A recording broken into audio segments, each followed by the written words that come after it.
ahead and ask yourself, what's the difference between horror and terror? To me, horror is the unknown. It's the fear in your body swelling to extreme points that inevitably overflow to its critical amount to finally reach your brain and shout to you that what you're looking at isn't natural. You need to be as far away from this person or animal or thing as possible. You should be at home with your things that you love, family that you appreciate, and your feeling of certainty, your feeling of safety. And terror?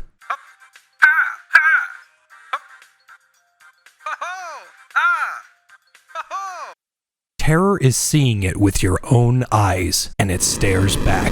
Our feeling of safety is one of the true amazing feelings that we as humans can experience to its fullest. The feelings of happiness, togetherness, and acceptance are some of our strongest and most valuable traits we possess. But there are stronger, more potent feelings we exhibit that eclipse the prior: betrayal, guilt, fear. We aren't used to these feelings, so our bodies don't have the acclimation necessary to take them head on when we're met with them. Horror and fear are subjective, which is why harnessing them in any form of media is incredibly hard. Telling a joke, making people laugh, this is much easier. Making people scared is much more difficult. You can go to Steam and look for fumbled horror games that come in droves, hundreds even. Ones that say they're horror, but mostly they're just suspenseful. Even worse, the biggest downside of horror is the acclimation. Once you get used to the medium, it's harder and harder for it to work its magic. But one game has found a way to still unnerve me no matter how many times I replay it. A game that after multiple playthroughs and tons of victories and defeats, I am still unnerved and uncomfortable every time I play it. Even when I first played the game,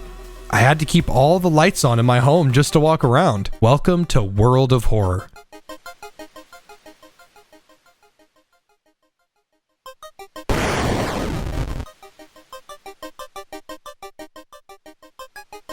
World of Horror is an extremely difficult, text-based roguelike horror game, teetering on the visual novel aspect inspired heavily by horror manga writer Junji Ito. World of Horror was in early access on February 20th, 2020. And received its 1.0 launch on October 19th, 2023, created by Pavel Kuzminski. Being incredibly well received by a moderately sized dedicated fan base, with the game having its own modding scene, World of Horror was actually Pavel's side project while he was working as a dentist. If that doesn't describe someone that knows true fear, I don't know what does. And as a side note, all the art in the game is drawn in MS Paint. As a fan of roguelikes, but not a fan of text-based games, I didn't see myself enjoying this kind of game back in 2020.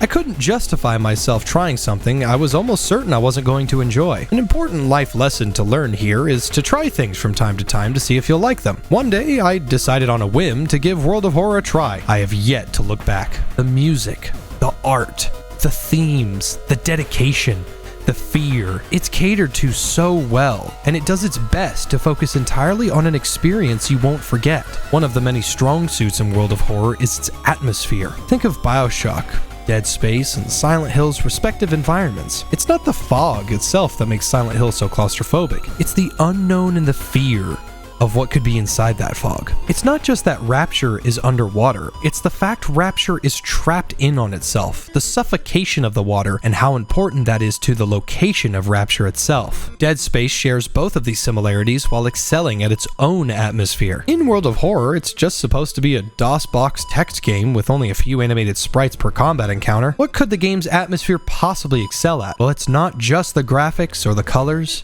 It's the music, it's the stories, it's the grotesque art. It's so gripping with its stylized yet simple style. A game with extremely few jump scares is still an incredibly unnerving experience. I won't run through the whole game with you, but you and me, let's do an entire run.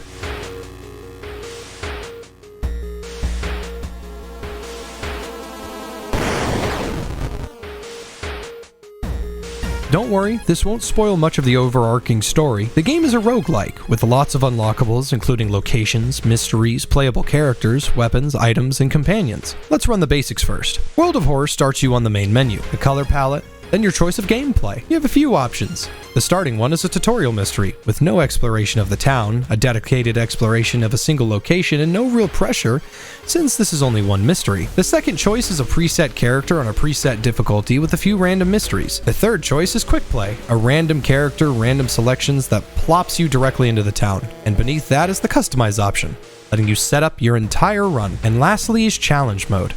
I'll explain more of these later, but basically some characters have quirks that need to be met to do the best that they can. Challenge mode is balanced around this. I'll set up custom mode and pick a character. Every character has a specific skill set they excel at and are not so great at. It doesn't mean that they are unable to excel at everything, it's just some characters are naturally better at some skills than others. Kyrie is knowledge based with a minus to strength and starts with a random spell. Aiko is a great starter character with a bonus to dexterity, a minus in knowledge, and is naturally faster in combat. And Haru is a strength-based character with a minus to knowledge. By comparison to the previous two, Haru is a more difficult character than the others. Not a huge difficult spike, but just by comparison. He starts with cigarettes and has a perk that makes him hit significantly harder than the other characters, but only as long as he has cigarettes to smoke. If your playthrough doesn't work around his downsides, you'll have a harder time playing him. There are currently 20 character slots in the launch version of the game, but the wiki only shows 14, so I'm unsure how many are in the game. Every character has unique events and perks that pertain to only them. Some of them simply require them to investigate a simple location. For example, Haru's backstory is he's an ex-Yakuza escape driver. One day, a job went bad at a local mansion. He drove away while his senior Yakuza members were being eaten by a monster. If Haru investigates the mansion tile, he has a chance of finding the beast that killed his friends. He can fight it or run away from it. This is unique to just Haru. It's impossible for any character except him to encounter this monster. For this run,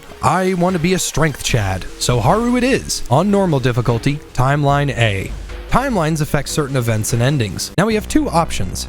There's 3 nodes, but only 2 options since one of them isn't out yet. Endless mode, where it's constant events and no mysteries. You play until the world ends. And classic mode, where you solve 5 mysteries to seal the old gods back away. Then there's scenario mode, but that's not out yet, which is a little odd. Now we select an old god. These are beings so destructive to the world that if released, there's no saving humanity. Our goal of the game is to prevent the release at all costs. There's currently 12 gods, but I don't have them all. Each god has a downside, unique events, and unique ending if you fail. An example is Kathak Atarasu, a spider god with insatiable hunger. His downside is you cannot under any circumstances run away from battle. If a combat encounter is too much for you, you're forced to stay until death or a miracle. I'll explain the endings when we come to them. But this is just one god out of 12. There's tons of encounters that are either creepy, kind of pointless, or beneficial if you can work around them. For this run, as strength chads go, we will take the spider god and his ability to stop our retreat. Now we're on the main screen. There's a lot to look at, but don't be intimidated. It's not complicated at all. You can actually ignore most of these buttons if you don't want to learn them. The right side of the screen is rarely obscured or taken away from you. This is your main status screen. The buttons at the bottom of the UI are the navigation. We have inventory, spells, self-status, perks and party members, town status, your current run stats, old god status, and settings. Your inventory can hold a default of 4 items. It shows your level and current XP. Downward, we also have your 3 inventory slots. You can hold 1 weapon and 2 trinkets. Now keep in mind, these are not shared. It's trinket B and C. A B trinket cannot be placed in C and vice versa. Rituals are spell related, and I'll explain these later. Below is your survival stats. Stamina is your physical health. Being hit with a weapon will deal stamina damage. Reason is your mental health. Being shown something mentally taxing will lower reason. Then you have strength, dexterity, perception, knowledge, charisma, and funds. Each of these stats are associated with a specific weapon and combat types. I'll show that later. Funds is your cash. Being too high and too low in funds can spark unique interactions, but cash is mainly used for specific moves in combat encounters and purchasing items from stores. Spells are specific magical moves that are extremely powerful and a huge trade at the same time. Most spells require a reason or a stamina cost in exchange for healing, damage, or unique interactions. You can hold 4 spells at once. Be extremely careful around spells as they are strong but dangerous at the same time. Status is every affliction that is currently hurting or helping you. Curses, minor and major injuries, and beneficial statuses. Next is perks and allies. It's perks and allies. People who help you in your party, and perks that help you. The rest can be ignored for now. At the top of the screen, we have the date, the doom meter, bullets, cigarettes, keys, and game version. Date is the date. Simple. The doom meter is extremely important and a tell of your position in the run. Every single action you take when you play this game increases the doom meter. Some investigations, items, and interactions lower and raise doom. If doom reaches 100%, the old god emerges and you're shown the bad ending. The rest of the UI is self-explanatory. We have two options here to progress. Go home and explore the lighthouse. Let's go take a look at the lighthouse. The lighthouse is foreboding and it definitely looks like there's some form of evil surrounding it. Getting closer, there's 5 locks on the door. And it doesn't look like we can get inside yet. So for now, let's go home. Inside, we have a handful of options. Before we interact with the buttons on the left, open this cupboard. You have a chance of getting a helpful item. Now, the navigation buttons we have are watch TV, take a bath, change clothes, look through the peephole, back to town, start a mystery, open storage, save game, and custom mysteries. Taking a bath is the most valuable interaction in the house.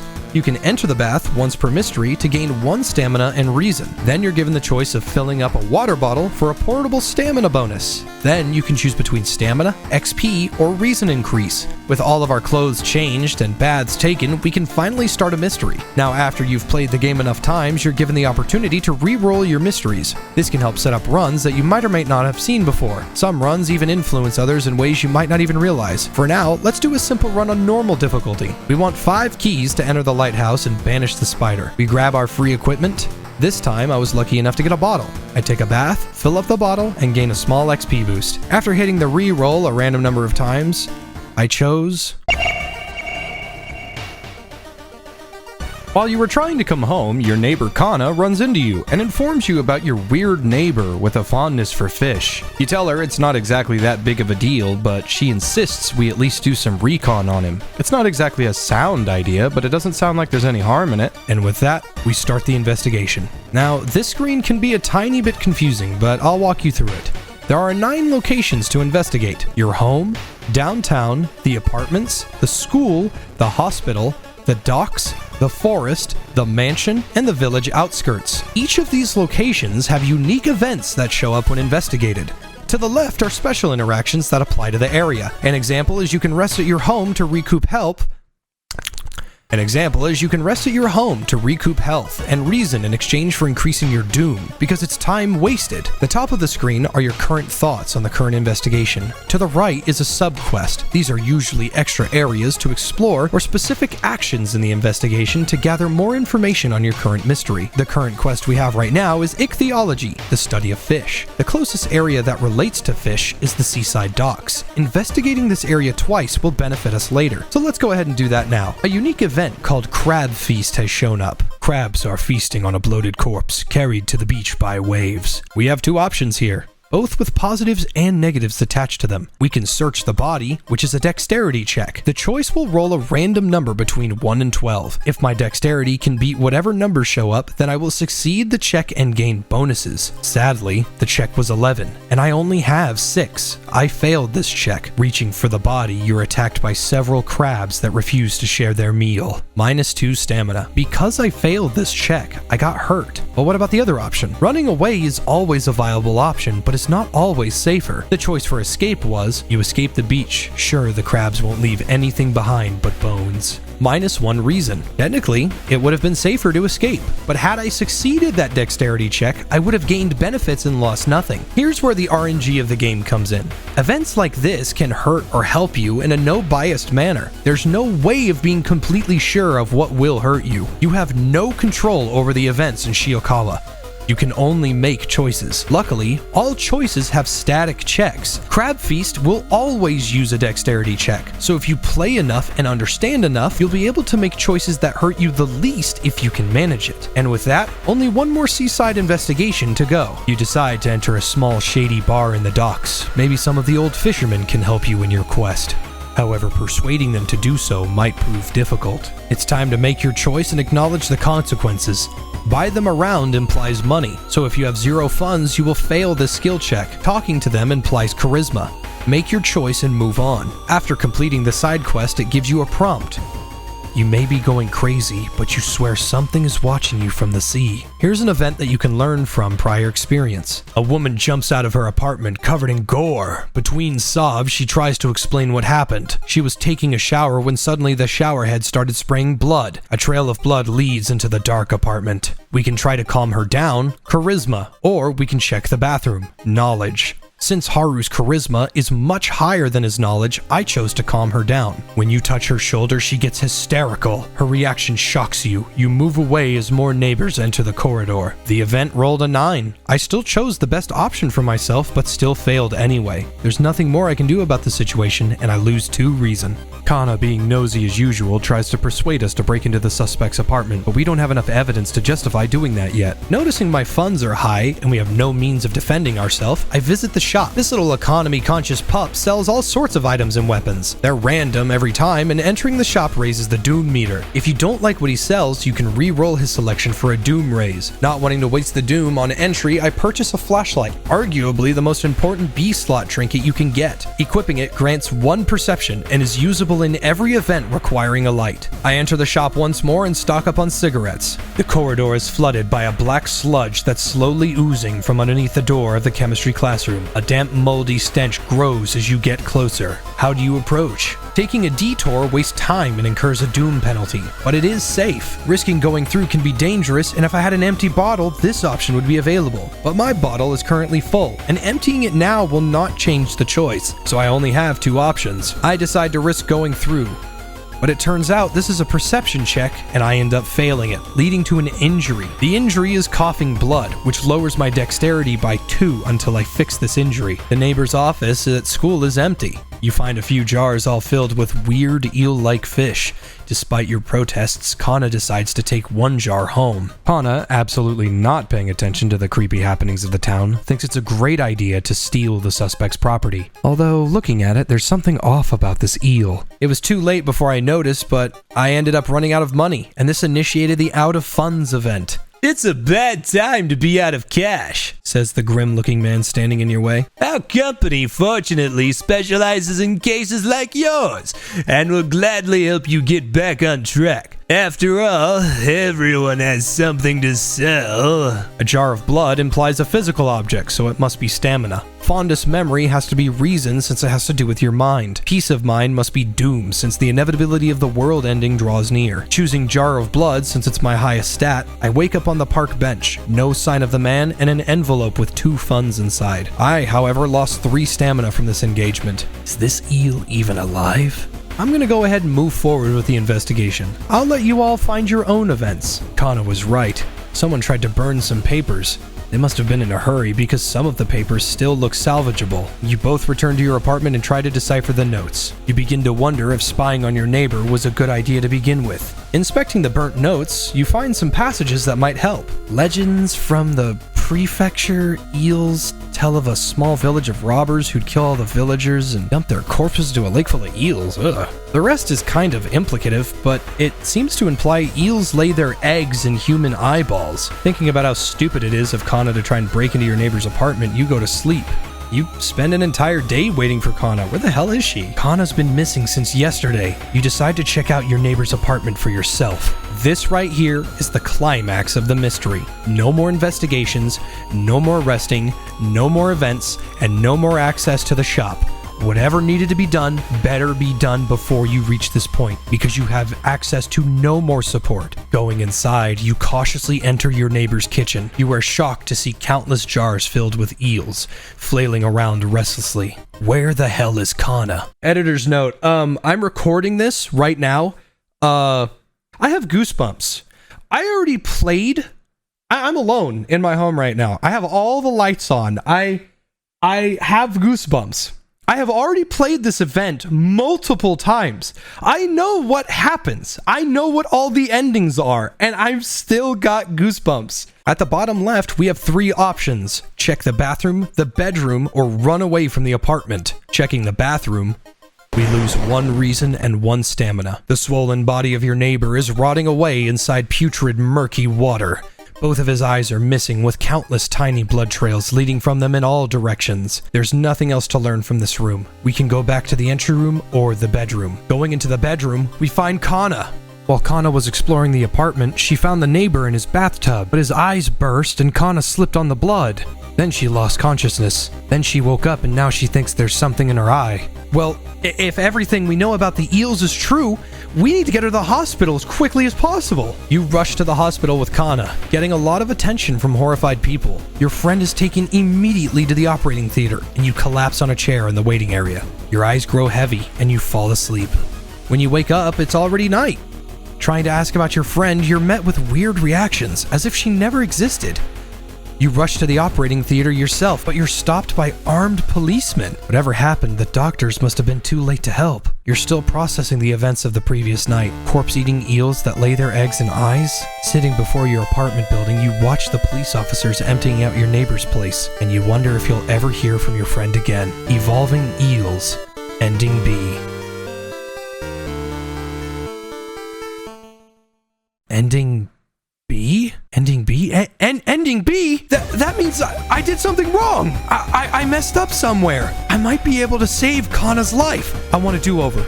I want a do-over, damn it. I just need a second chance. I just need one more chance. We're back in front of Kana, and there's another choice we didn't consider. From what we know of the eels, they are incredibly dangerous.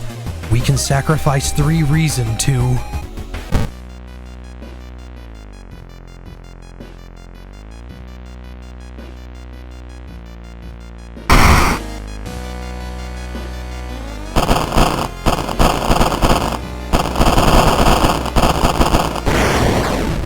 Eels rush out of her eye. Shocked, you see countless tiny eels crawling out of your friend's eye in all directions.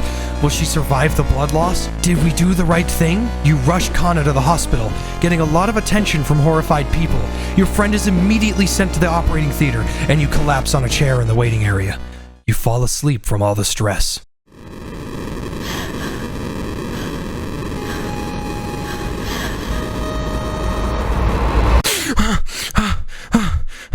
You groggily open your eyes to see your friend. Kana's wearing an eye patch. And you're still processing the events of the previous night. Corpse-eating eels that lay their eggs in eyes. Sitting with your friend Kana before your apartment building. You watch the police empty out your deceased neighbor's place. Evolving eels, ending A.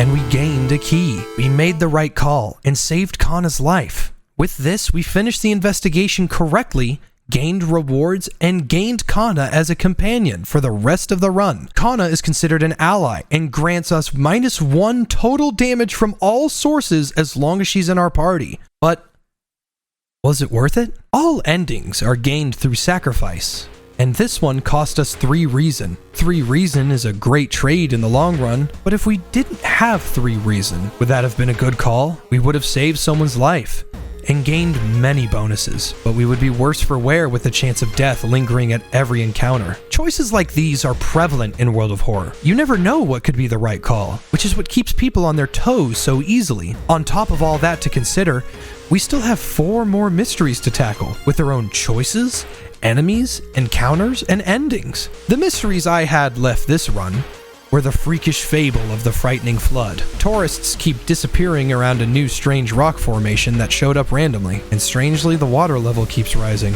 Macabre memoir of morbid mermaids. The school janitor is obsessed with mermaids.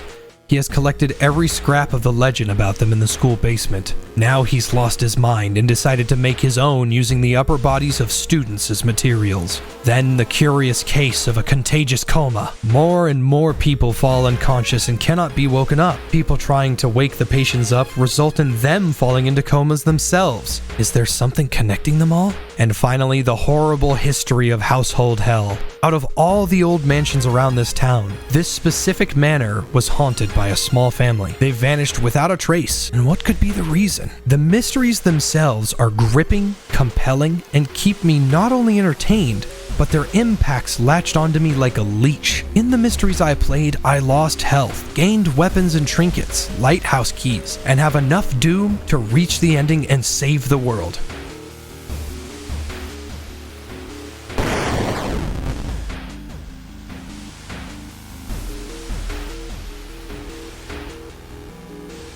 With our 5 keys in hand, we approach the lighthouse. it's slightly different now. We use all 5 keys and unlock the door, and we finally enter the lighthouse. We're officially at the point of no return.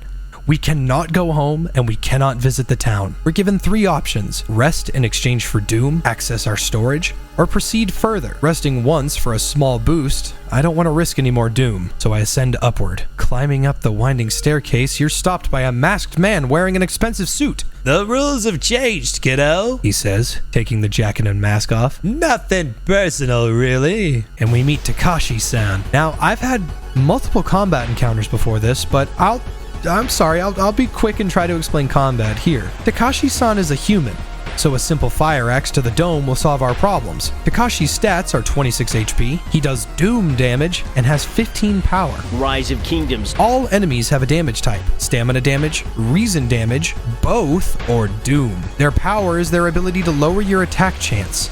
An enemy with high power will lower your chance of landing an attack. You have 4 categories of combat, and depending on the encounter, there will sometimes be more: offensive actions, support actions, defensive actions, and spiritual actions. Offensive actions involve dealing damage to the enemy. Support is about buffs, defense is trying to avoid damage, and spiritual are ghost related. Your weapons have a base chance of hitting, meaning they can miss. Using a weapon associated with the strongest stat you have will make the weapon hit harder, hit faster, and increase the base chance of hitting the enemy. Spiritual actions are not used unless you fight ghosts. With a few strikes from our really strong weapon, Takashi-san is defeated, but not without a little doom. After defeating Takashi, we level up. Level ups give us comeback opportunities. We can pick perks that give stat bonuses, help in event checks, help in combat, or help in shops. On top of picking a perk, we can also re-roll them for a doom cost. Then we can pick 1 stat increase or 5+ to our reason or stamina. If you're really hurting on health, leveling up can bring you back from the brink. The next level of the lighthouse has a health check. Going forward without the necessary equipment will hurt us, but we have that flashlight that I purchased in the very first mystery, so we can safely climb the lighthouse. Moving forward, we're stopped by a girl wearing a dirty black school uniform. "I'm sorry, but I can't let you go any further," she says, reaching for her bag. It's too late anyway. You instinctively take a step back when you notice a knife in her hand. You have to think fast. This check has no other options and is merely a stat and health check. If you have enough charisma, you can save this girl. And since Haru is a strength chad, we do. She lets us pass without hurting us or herself. Following the winding staircase, you find a metal gate that blocks your way. It's locked, but you notice an electrical cable. It seems to connect the door to a hole inside the central pillar. If there's a switch inside, you'll have to risk getting cut by numerous glass shards and knives. This one is a dexterity check, and Haru unfortunately doesn't have a high amount of dexterity. You can feel the sharp glass ripping your flesh as you search for the switch. Finally, you grab the cable and follow it with your bleeding fingers until you find the button. With a buzz, the gate opens, and a loss to our stamina. Venturing forth, we go up the staircase once more, and we're met with, "Hang on. Someone's been taking photos focused on us. The photos include the enemies we fought. There's something wrong, but you can't precisely say. Select the second enemy we fought this run. Oh no. We have to think all the way back and remember what was the second enemy we fought." Now, through the power of editing, I looked back and the correct answer was Dream Devourer. Unfortunately, when I played this myself, I couldn't remember and I picked an incorrect choice. Your head starts to hurt. Is everything just something you have imagined? The photos disappear and the door opens and gain 5 doom. We need to be more careful in future runs. Plus 5 doom this late in the game can be dangerous, especially now since the next floor is the exact same scenario, but for our mysteries. I'm trying to remember what the second mystery was, and I'm too confused. There's too much pressure. Maybe it's this one? No, I thought I had enough time. No, I could have sworn I had enough doom. No, I know I had enough doom. No, there was time. No, this isn't fair. No, this isn't right. I can still save the town. I can still save everyone. This isn't it. No.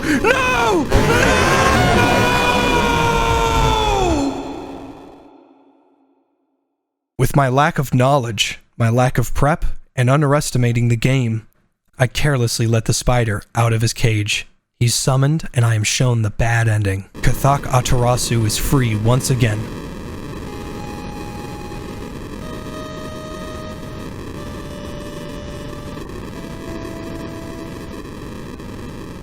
And with that, our run is over.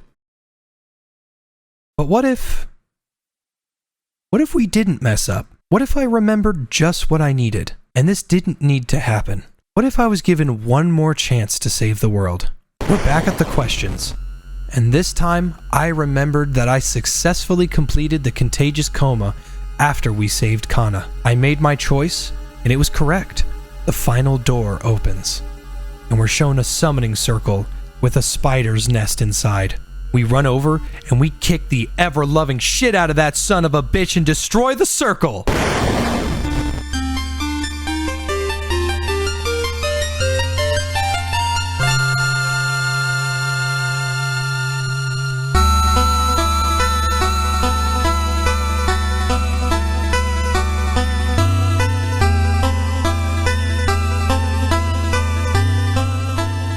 The fog subsides. The danger's gone, and we fall to our knees. The world is safe and sound. Well, sorta. We're shown a winning ending screen, and the game starts all over again.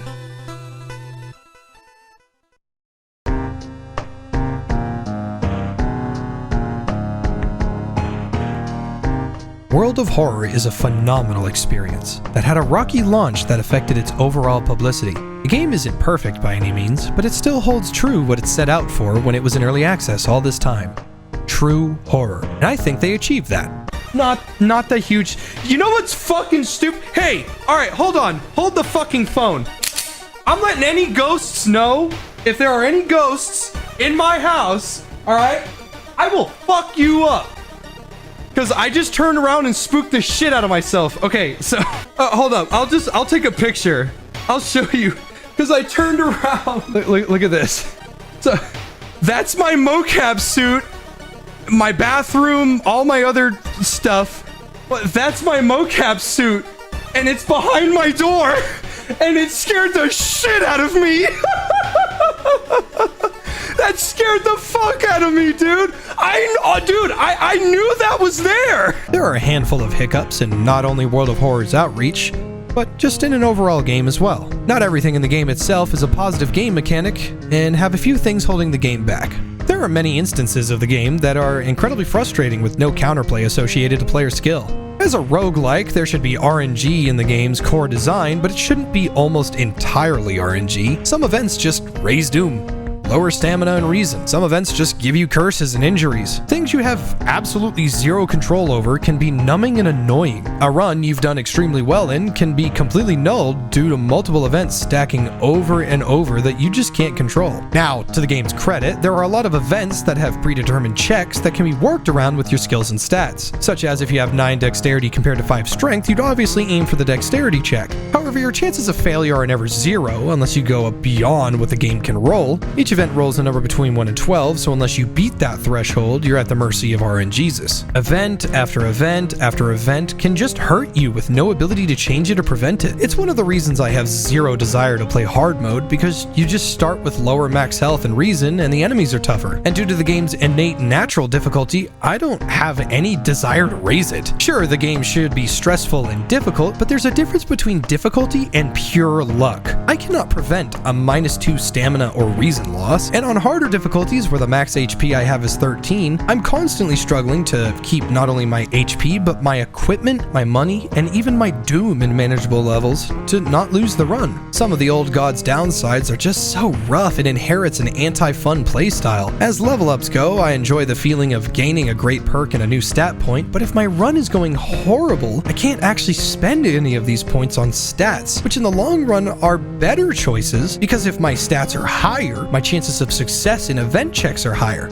But if I'm about to die, I need to spend all my level ups on health boosts just to stay alive. On top of that, due to event checks just randomly dealing damage even with my stats, it's less of a smart play to make. I enjoy the stress of the game because it's unique, and I've never played something like this before. There's a real threat here that wants me to lose so it can win, but I need something, anything, to give me a leg up. Not all encounters are created equal, and that inhibits the enjoyment to me. A personal complaint are spells. In the run I used for this video, I used 0 spells and actually ended up forgetting all of them. I do this quite frequently, because forgetting spells gains one reason, and I have yet to see any actual excuse to commit to a spell run or use spells at all, except for cauterize or regeneration. Spells cost stamina, or reason to be used. They can be strong, moderate, or supportive. I avoid them almost entirely. Spells can be learned through choices, events, or items in exchange for something like health or doom. Spells can cast significant effects. However, a lot of these spells have such harsh costs, I can't ever justify their uses. Despite having so many spells in the game, I have no intention of ever using any. Deal 2 damage, gain 2 stamina, cost 4 reason. Why the hell would I ever use that? -2 doom, -2 stamina? Yeah, I mean, that's nice and helpful, but that's not nearly worth it on any playthrough above normal. Discard 1 injury, but gain +4 doom. I can spend that doom penalty going to the doctor for less. Although the doctor isn't free, +4 doom is a crazy amount. I could just rest twice for that kind of doom. These magic spells have their uses, sure, and I can't deny their usefulness, but I fail to see any reason why I would want to purposely hurt myself for -4 stamina or reason just for these small, inert bonuses. And then its development cycle is another reason it might not have been received super well. Through no blame shifted to Pavel. That man created a wonderful game. World of Horror is, it's riddled with bugs. It has a lot of bugs. This game was made by one person, and he had some help, but ultimately this game is a product of Pavel. None of these deter my enjoyment of the game, but it's important to point out. There are mysteries that straight up just don't work. There are entire events that just don't do anything. Items that are rewards from mysteries don't do anything and have zero use. Despite being in early access for 3 years and some change, it feels underdeveloped in some regards. There aren't too many experiences with bugs that will actively affect the gameplay, but there are so many instances of bugs just being prevalent that it detracts from the game. Oh, you have the forest tapes.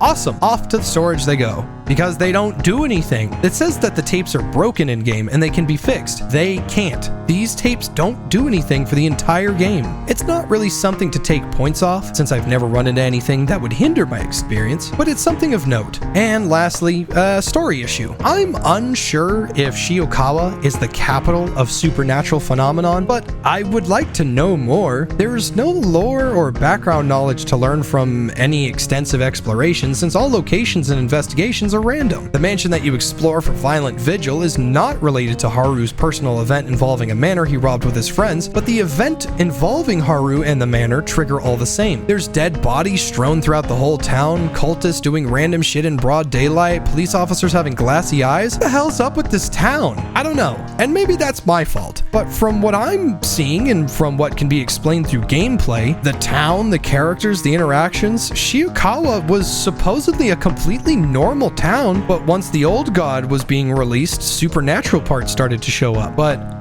also not. Supposedly there are mysteries that have happened in the past, and there are parts of Shiokawa that have never experienced a supernatural event at all. Some people just go about their lives as normal, but you don't. And where do these keys come from? Who puts these here? That's never explained. And if these investigations can be done by some 20-something children, why are there no repercussions to anything? A janitor is literally murdering children and cutting them in half, and we provide evidence of the act and no one wants to talk to us? Entire streets of people just vanish. Strange events like entire heads being cut off and shown in the street. No one except you acknowledges these events, and it's odd. Something to draw a comparison to, in Call of Cthulhu Dark Corners of the Earth, the entire town that you explore in that game has nasty, disgusting fish people practically everywhere. But it works here because everyone is gross and disgusting. In World of Horror, we and many other people are completely normal, but living in this supernatural hellhole called Shiokawa. So it's not an overabundance of creepy events that make the town less immersive.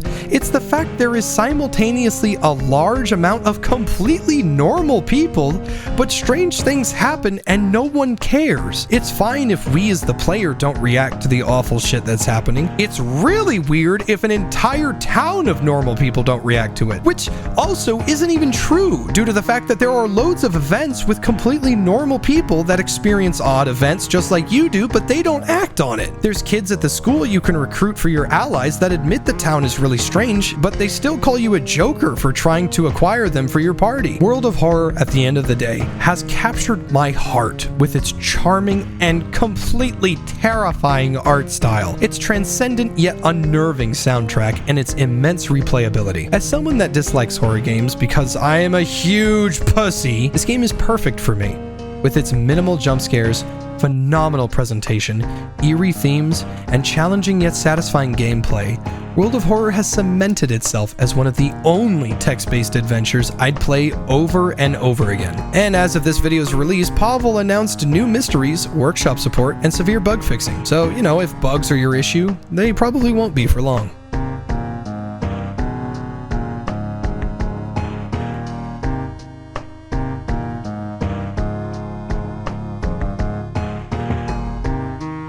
Obligatory end of video dump. I stream Monday through Saturday on YouTube. Use code JFJ for 10% off your next GamerSupps order. I have my own flavor, JFJ brand snake oil. It tastes like apple pie. I have a Patreon. Please check it out. And have a great week.